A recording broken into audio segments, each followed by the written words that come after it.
So it's very interesting to me how anytime I make a post calling out sexism, misogyny, the patriarchy, etc., etc., etc., I get all these strangers, mostly men, accusing me of hating men for saying these things.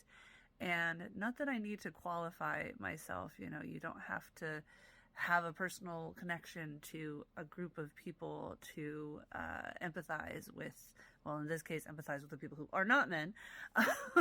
But I am married to a man. My dad's a man. I'm married to a man. I have two male sons, at least as far as I know. One of them is exploring the concept of non-binary. But anyway, and it's actually because of them that I care even more about this. I do not want my sons growing up and developing a culturally instilled belief that women belong to them, that women exist for their pleasure, that they deserve more rights than women, such as being allowed to go without a shirt online and in public anywhere they want, whereas anyone who looks female is banned from going topless online and in public as sexually explicit nudity.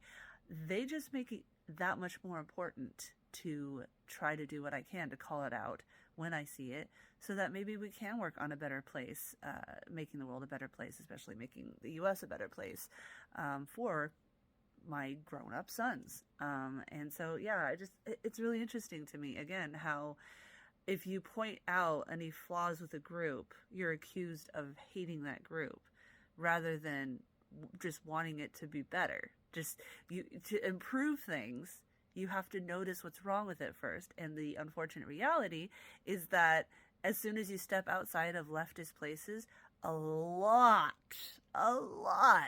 of dudes have no idea of the many layers and intricacies of the shitty things that they often do without even knowing that they're shitty.